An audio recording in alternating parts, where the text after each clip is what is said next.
అయోధ్య రామ మందిరం అక్కడ కేవలం బాలరాముడి ప్రతిష్ఠ జరిగింది అని అనుకోవడం పొరపాటే అవుతుంది. కోట్లాది మంది హిందువుల మనోభావాల ప్రతిష్ఠ కూడా జరిగింది.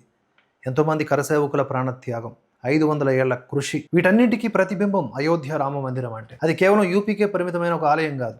కనుక అంత సెన్సిటివ్ ప్లేస్లో ఇలాంటి ఒక వార్త వస్తుందని అనుకుంటామా? విరాళాల చోరీ జరుగుద్ది అనుకుంటామా? కానీ అదే జరిగింది. 100 కోట్ల 200 కోట్ల అవన్నీ మనకి లెక్కలు తెలియవు. కానీ ₹1 దారి మళ్ళినా కూడా అది మనకి ఒక రకమైనటువంటి అవమానంగానే భావించాలి.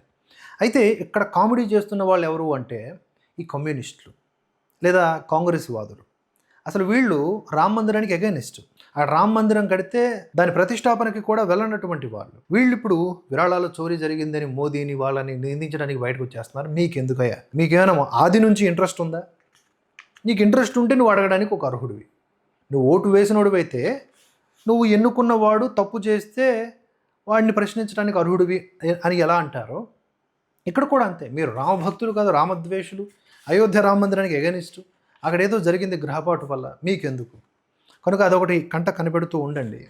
తరువాత ఈ మొత్తం ఈ అవినీతికి సంబంధించి కీలక సూత్రధారి ఎవడు అంటే అవినాష్ అంట.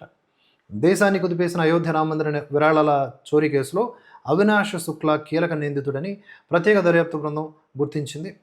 ఆలయానికి భక్తులు సమర్పించిన నగదు విరాళాలను లెక్కించేందుకు ట్రస్ట్ శుక్లాను ₹15,000 వేతనంతో నియమించింది.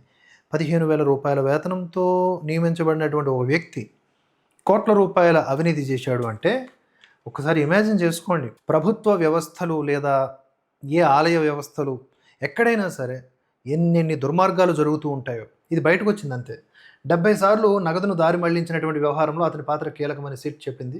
ఈ వ్యవహారం మొత్తం శుక్లా చుట్టూ అల్లుకుందని, ఇది మరో 5 నిందితుల్ని గుర్తించేందుకు, విరాళాల లెక్కింపు కేంద్రంలో అక్రమాలు జరిగిన తీరుతెన్నులను గుర్తించేందుకు ఉపయోగపడిందని సిట్ వర్గాలు పేర్కొన్నాయి. నిందితులుగా గుర్తించినటువంటి అనుకల్ప మిశ్రా, లవకుశ్ మిశ్రా, కరుణేష్ పాండేలు వీళ్ళందరూ కూడా శుక్లాకు సహకరించారంట. పోలీసులు మొదట శుక్లాను అదుపులోకి తీసుకొని విచారించారంట.